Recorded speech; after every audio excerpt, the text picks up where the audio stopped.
अस्सलाम वालेकुम, welcome back. This is Hamza Khan. आज का हमारा टॉपिक है कम्बिनेशन ऑफ टू कॉन्ट्रैक्ट्स। यूफी शरिया स्टैंडर्ड का 25 मैं आपको बताऊंगा आज। देखते हैं कि कम्बिनेशन ऑफ कॉन्ट्रैक्ट का मतलब क्या है।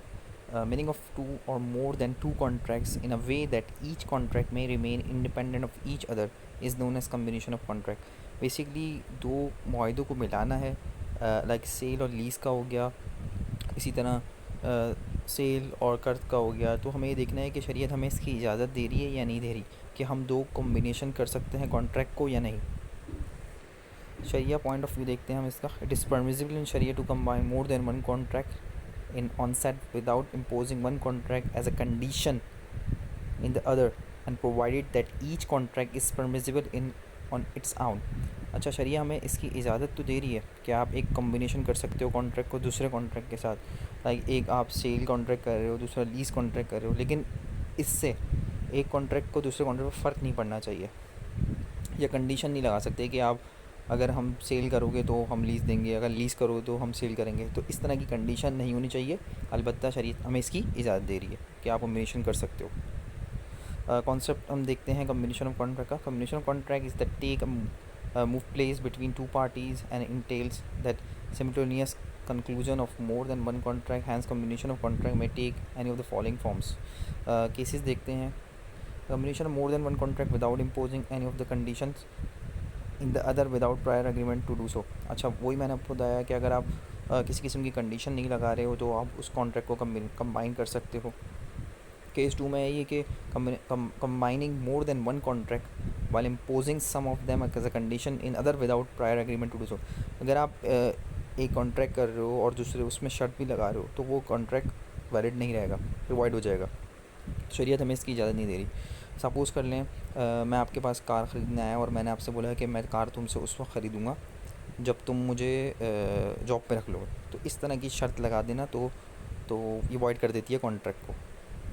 हाँ, अलबत्ता अगर ऐसा है कि हम प्री प्लान नहीं था कि मैं आया भाई कार ख़रीदने, सही है, आपने ऐसे ही आपने मुझे जॉब पे भी रख लिया, लेकिन पहले से प्री प्लान नहीं हुआ था कि भाई कंडीशन लगाई हुई हो कि यार मैं तभी ख़रीदूँगा तब मुझे एम्प्लॉयर रखोगे। अब आप उसके पास रैंडम गए, कार ख़रीदी, ठीक है, तो आप बातों बातों में बात निकल आई कि यार तुमने मास्टर्स किया हुआ है, अच्छा तो वैकेंसी है कि इस तरह से उसने रख लिया, तो इसकी इजाज़त है। शरिया control on combination of contract combining should not include the case that are explicitly banned by शरिया like combining sale and lending in a contract. अच्छा, सेल और कर्ज का कॉन्ट्रैक्ट को हम कंबाइन नहीं कर सकते, शरीयत हमें इसकी इजाज़त नहीं दे रही।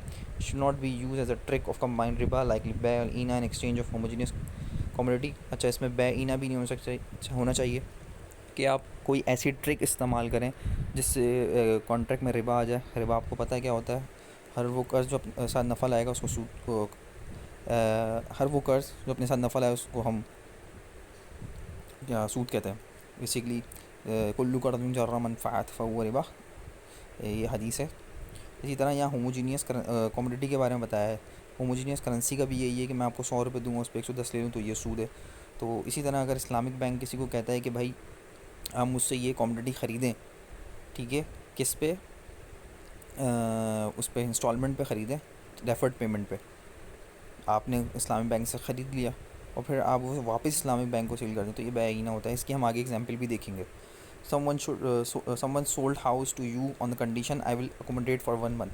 अच्छा, किसी ने घर सेल किया भाई अपना और कह दिया कि भाई मैं इसमें 1 महीने के लिए रहूँगा, तो ये भी इसकी भी इजाज़त नहीं है, कंडीशन आ गई यहाँ भी। someone sold his car on the condition that he will drive bike on every Saturday। अच्छा, बाइक सेल करी है, सॉरी, और यहाँ शर्त भी लगा दी है कि मैं हर सैटरडे को चलाऊँगा, तो ये भी वैलिड नहीं है। Granting an asset to somebody as a gift and selling it him simultaneously. अच्छा, आपने किसी को गिफ्ट किया और फिर उसको ही सेल कर दिया, तो इसकी भी इजाज़त नहीं है।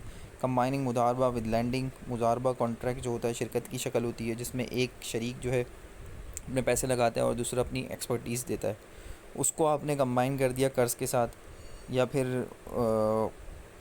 मुराबा के साथ, मुराबा के कैपिटल के साथ, कि आपने किसी को मुराबा का कैपिटल दिया सपोज़ काम करने के लिए, और आप बोला लेकिन यही आप इसमें कर्ज़ का कॉन्ट्रैक्ट भी कर लेंगे, तो इसकी भी इजाज़त नहीं है। सलाम को हम ज्वाला के साथ कॉन्ट्रैक्ट नहीं कर सकते।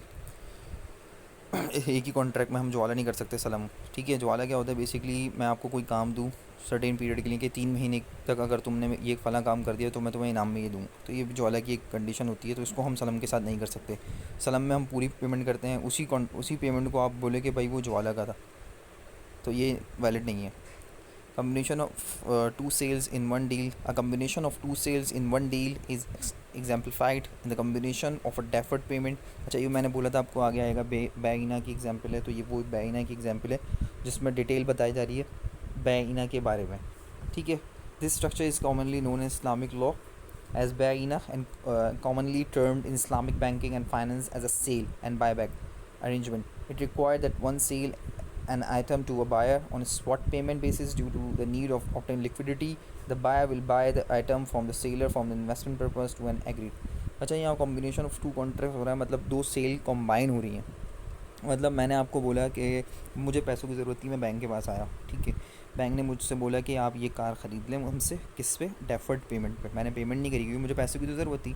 सही है, मैंने बैंक से ख़रीद ली। ठीक है, फिर वो मैंने वापस बैंक को सेल कर दी। अब बैंक को मैंने सेल करी है तो बैंक मुझे कैश दे रहा है। पहले क्या हुआ सेल, पहले डेफर्ड सेल हुई, फिर जो है कैश की सेल हो गई। अब जो डेफर्ड थी वो कम पेमेंट थी। सपोज़ कर लें मैंने 8 लाख की सेल करी थी डेफर्ड, आप 10 लाख की सेल करी थी। डेफर्ड ज़्यादा हो रही है, सॉरी, डेफर्ड 10 लाख रुपए की करी थी और वापस जो कैश पे करी थी 8 लाख पे करी थी। 2 लाख रुपए यहाँ सूद हो गई और बैक भी हो गया, जिसको बैक ना कहता। उम्मीद है कि आपको मेरी वीडियो पसंद आएगी, और अभी तक आपने मेरा चैनल सब्सक्राइब नहीं किया है तो सब्सक्राइब कर दें और बेल आइकन पे क्लिक कर दें ताकि आपको मेरी नई आने वाली वीडियोस मिलते रहें। Thank you so much.